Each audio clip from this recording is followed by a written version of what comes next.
అని చెప్పి ఫోన్ చేసింది. ఇప్పుడు ఈరోజు నేను మీకు వివరిస్తున్నాను. క్రోధోద్భవతి. ఫస్ట్ మన శ్లోకం మంచిగా ప్రశాంతంగా వినాలండి.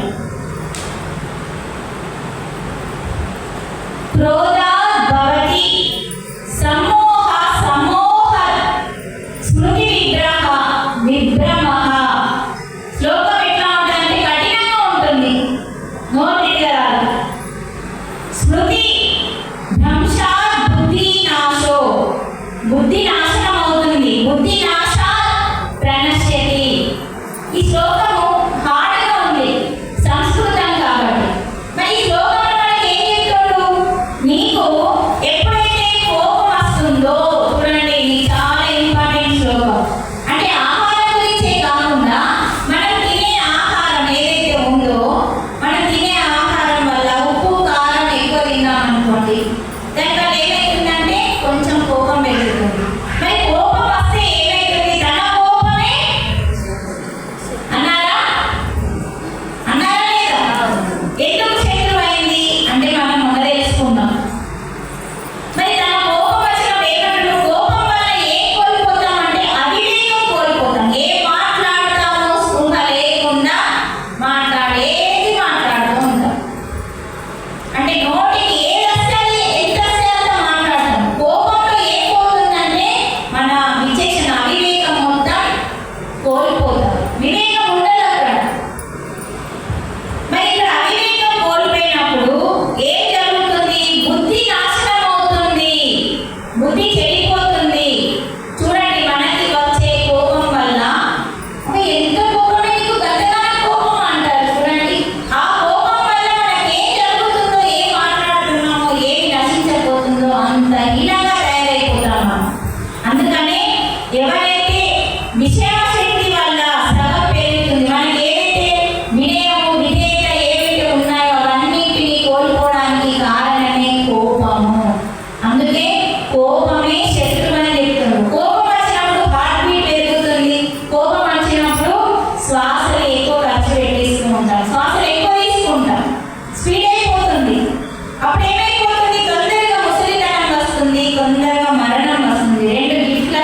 అప్పగింతలు ఎందుకు పెట్టింది చెప్పండి పెళ్ళిళ్ళలో?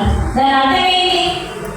ఇలాంటివి మన పెద్దవాళ్ళు చెప్పారు. దానికి మన కట్నం ఎంత పోసిండ్రు, ఎంత బంగారం పెట్టిండ్రు, ఎన్ని కూరగాయల వంటలు చేసి ఇవి మాట్లాడతారు. అప్పగింతలు అంటే ఏంటిదో అమ్మాయికి చెప్పాలి. ఈ రోజు నేను 20 సంవత్సరాలు పెంచి పెద్ద చేసి నేను అత్తగారింటికి పంపిస్తున్నాను, అక్కడ ఇంకో అమ్మ ఉంది అని చెప్పాలి. అందుకే ఆమె ఏమని పిలుస్తున్నాం మనం?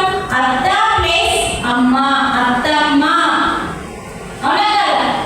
అంటే ఏంటి ఇక్కడ 20 సంవత్సరాలు ఇప్పుడు అత్తమ్మ అమ్మ దగ్గర ఉన్నావు, మిగతా 80 సంవత్సరాలు అత్త అమ్మ దగ్గర ఉండాలి నువ్వు. అత్త అమ్మ కలిపితే అత్తమ్మ. అంటే ఏమి? ఈ తల్లి అప్పగింతలు బిడ్డకి పెళ్లి చేసి అత్త చేతిలో పెట్టినప్పుడు బిడ్డ ఈ రోజు నుంచి నీకు ఈమెనే అమ్మా అని చెప్పి అప్పగింతలు అని చెప్పడం కోసం అప్పగింతలు పెట్టారండి పెద్దలు. నా బిడ్డ మంచిగా చూసుకోవాలి చేతిలో పెడతాను, కానీ నీ బిడ్డ చెప్పినావా అలా మంచిగా చూసుకోమని చెప్తామా? చెప్పుడు తక్కువ. ఏమన్నా అంటే చక్కగా తాళం వేసేసుకొని రా, తర్వాత చూసుకుందామని ఇంకా బిడ్డలకు నేర్పే తల్లు లేరా? ఇంటికాడ గారాబం చేస్తావు, వంట రాదు, తంట రాదు, ఇంటికాడ పోయినాక లొల్లి. ఈరోజు ఒక అమ్మాయిని కన్నామంటే ఎంత జాగ్రత్తగా పెంచాలో తెలుసా? ఒకసారి ఆలోచించాలి మనం. మన ఇంటి నుంచి వెళ్ళిన బిడ్డ ఇంకో ఇల్లుని నాశనం చేయకుండా ఉండగలిగే స్థితిలో నా బిడ్డ ఉండాలని ఈ తల్లి కోరుకున్న రోజే ఆమె మాతృదేవోభవకి అర్హతని సంపాదించుకున్నాడు. అవునా కదా? మరి భగవంతుడు ఎందుకు తనకి లేని పూజని తల్లికి ఇచ్చిండు? తనకి లేని పూజని తల్లికి ఎందుకు ఇచ్చిండు అంటే తల్లి చెప్తున్న ప్రాణం పోయినా సరే కానీ నా బిడ్డని కాపాడు అని చెప్తాం మనం. మన కడుపులో ఉన్న బిడ్డని కాపాడు అని చెప్తాం మనం. తల్లికి అంత విలువ ఉంది, అంత శక్తి ఉంది. అందుకని ఒక బిడ్డని కనడానికి భగవంతుడు బోలెడంత శక్తిని పెట్టిండు. ఆ శక్తి గురించి మనకు తెలియక మర్చిపోయి నాతోని ఏమీ కాదు, నాతో ఏం కాదు, వల్లితో అయితే కానీ నాతో ఏం కాదు, హంసతో నన్ను అయితే కానీ ఈ లక్ష్మితో ఏం కాదు, ఈ పద్మతో ఏం కాదు, సుజాతతో ఇలా అనుకోవడం లేదు. హంస ఏడికి వెళ్ళాల్సింది ఆడికి వెళ్ళాల్సింది, సుజాత కూడా ఆ నుంచి వచ్చింది. మనమందరం ఒకే స్థలం నుంచి వచ్చిన సత్యలోక వాసులం అండి. ఒకటే ప్లేస్ నుంచి వచ్చాము కానీ వేరే వేరే ప్లేస్కి వెళ్ళామంటే వచ్చేసినాం ఒకటే నుంచి. అందుకని మనం అందరం గొప్పవాళ్ళం. కాకపోతే వాళ్ళు ప్రయత్నం చేస్తున్నారు ప్రతి పనికి, మనం చెయ్యట్లేదు, అంతే తేడా. తనలో ఉన్న గొప్పతనం నీలో ఉంది, నీలో ఉన్న గొప్పతనం తనలో ఉంది. దాన్ని తీయాలి బయట. తీసే ప్రయత్నంలో ఎన్నో అడ్డంకులు వస్తూ ఉంటాయి. అడ్డంకులని కూడా అధిగమించాలి. ఎందుకంటే ఈ అడ్డంకిని నువ్వు అధిగమించకపోతే, నువ్వు అక్కడే ఉండిపోతే, నువ్వు ఇంకా మళ్ళీ అలాంటి జన్మలు 100 జన్మలు ఎత్తాల్సిన పరిస్థితి వస్తుంది. ఒకవేళ ఇలాంటి చిన్న చిన్న అన్ని నువ్వు మారాలి. ఫస్ట్ నువ్వు మారితే ఇంట్లో నీకు ఏ అడ్డంకు రాదు. అన్ని పద్ధతిగా మనం పాటించినప్పుడు ఏ అడ్డంకు రాదండి. హృదయపూర్వకంగా నువ్వు మారాలి. నువ్వు నీతో పాటు 100 మంది మారాలన్న దృఢమైన నీ సంకల్పమే నేను ముందుకు తీసుకెళ్తాను. నేనే ఎగ్జాంపుల్. ఈరోజు నేను మారిన